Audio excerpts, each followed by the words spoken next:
Magandang araw mga katropa. Sa araw na ito ay hindi muna ako magbe-breakdown ng mga laban sa boxing.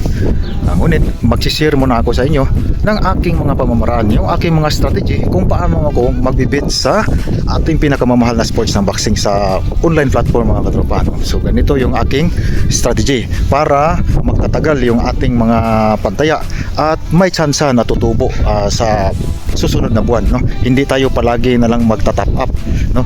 Minsan rin tayo withdraw. Hindi yung palagi lang tayong top up, dahil kung palaging top up, ibig sabihin hindi maganda, no? Dahil hindi madali kumita ng pera mga katropa, lalo na sa mga katulad ko na nagtatrabaho dito sa ibang bansa. Kaya sundan na lang ito yung strategy ko mga katropa. Disclaimer lang po mga katropa, hindi ito pwede na gawin nating pagkakitaan talaga, no? Ito ay educational purpose lang ito, base lang sa aking sariling nararanasan, no? Una, separate tayo ng amount na kaya lang natin na pwedeng panimulan. Sa akin halimbawa, yung 1,000. Yung 1,000 pwede nating i-top up at piliin natin yung laban na sa tingin natin ay mayroon talagang tsansa, no? Ikilatisin nyo rin, i-research nyo rin yung laban. Di bale kung saan kayo dyan, sa underdog ba o kaya dito sa Liamado. Depende na sa inyo yan, no? Depende na sa inyong natitipuhan kung saan kayo tataya, no? Halimbawa ngayong paparating na linggo sa March 1, no, mayroong ating laban, Emmanuel Navarrete laban kay Eduardo Sugar Nunez. So kanino kayo tataya dyan, depende na sa inyo yan, no? Underdog dyan pala si Emmanuel Navarrete, no? At Yamado dyan, itong si Eduardo Sugar Nunez. Ang strategy na gagawin natin dyan mga katropa, top up kayo ng 1,000, tapos 30% yung itaya ninyo dyan, 30 to 50%. So ang gawin natin dito, ito sundin nyo lang yung strategy na ginagawa ko, dahil hanggang ngayon nandun pa rin yung panimula ko, yung aking principal amount, no, nandun pa rin. So 30 to 50% lamang. So halimbawa kaya nyo yung 50% na ilagay, so 500. Kung susurtihin, yun, tuloy-tuloy lang. At saka yung remaining na matitira, kasi yun yung ginagawa ko mga katropa, hanap pa tayo ng 2 o 3 laban, no, nakasali sa event na yan. 2 o 3 laban. Lalo na mas maganda kung mayroon tayong matipuhan sa underdog side, no? Kasi mas malaki yung kitaan kapag lumulusot yung mga underdog. Yung underdog lang na sa tingin natin may tsansang umupset ng laban. Pero kung hindi naman, ay skip na lang natin. Huwag nating yun, kasi ang goal natin dito is mayroong tsansa na magtagal yung pera at saka tutubo, no? Kung tutubo na, kukunin natin yung profit lang, kasi yung base sa experience ko, mali yung sablay yung dati kong ginagawa, dahil kinukuha ko yung aking kapital, yung kung ano yung magkano yung tinap up ko, yun din yung kinukuha ko, iniiwan ko na lang yung profit, no? So hindi maganda. At so yun, lesson number 1 yun, no? Yung kung ano yung kapital mo, iiwan mo lang yan yung palagi mong i-roll, no? Kung yung profit natin lumalampas na sa minimum na pwede ka na mag-withdraw, lumalampas na sa 500, yun yung kunin mo yan. Kung lampas yan, mas maganda. Tapos iiwan mo lang palagi yung kapital mo, yun lang yung i-roll mo lang yan.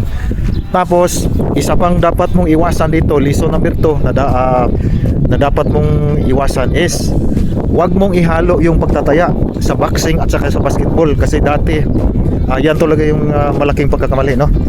Kasi napansin ko mas maliit yung probability na magkaroon tayo ng profit sa basketball. Oo, mayroong araw na ganito maganda, kung pwede nasubukan ko rin, limang team na pinili ko, nanalo. Pero sa susunod na mga araw, babawian ka na naman.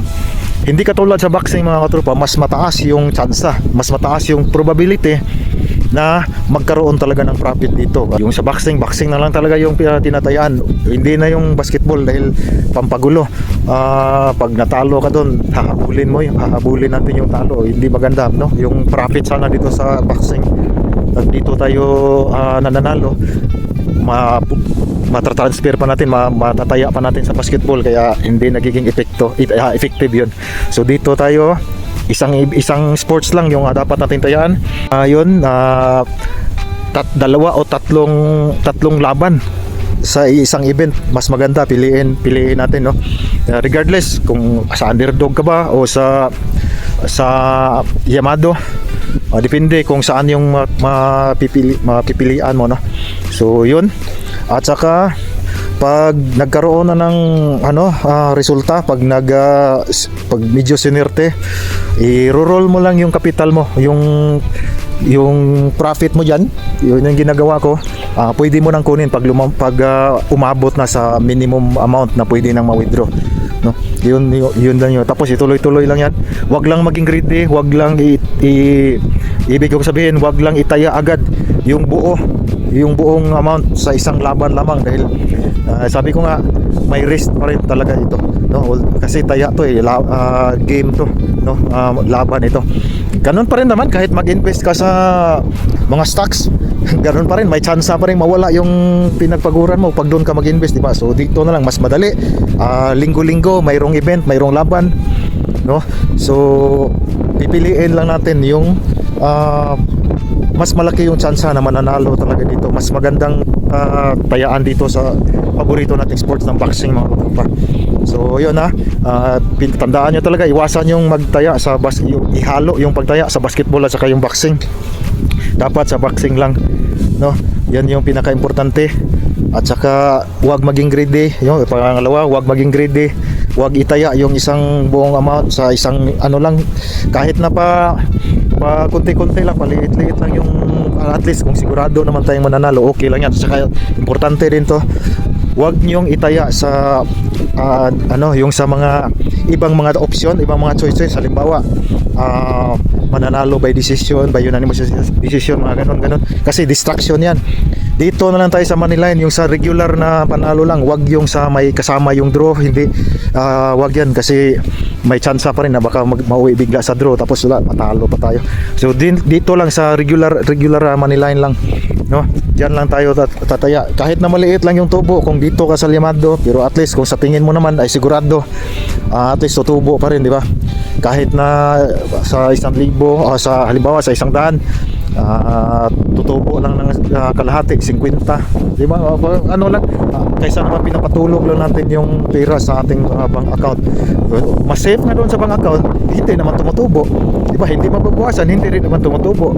So dito, sa natin, kasi nga nakahiligan na rin lang natin yung sports na to, at saka na mas maganda yung may inaabangan tayong laban na mayroon tayong taya, yung mayroong epekto, no, may dopamine effect, no. Mas kasi parang rewarding sa pakiramdam kapag pagtingin natin kinabukasan nagtagumpay, no. Kaya yun lang ang dapat nating iwasan, huwag lang maging greedy. Hindi pag natalo, hayaan mo lang, kasi ganun talaga yan. Basta importante, hindi lang natin iubos yung pagtataya sa isang event, no. Kasi yung nga sinasabi ko, hindi natin hawak pa rin yung resulta ng laban na yan. Importante, tataya tayo ng mga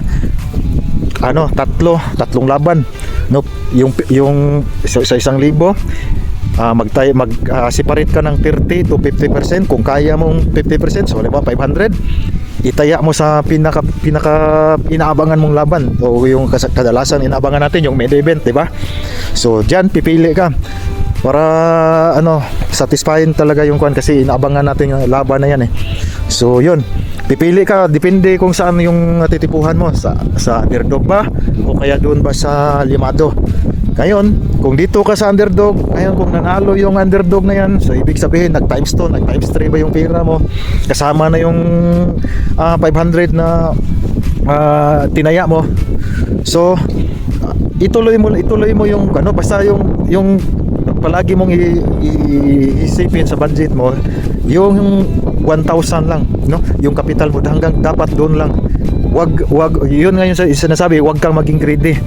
Kung may tubo na, yun mo na, pwede mo nang i-withdraw mo na, ibalik mo na sa GCash mo o kaya sa bank account mo, ibalik mo na yan. Magandang araw sa inyong lahat. Hanggang dito na lang muna, hanggang sa muli.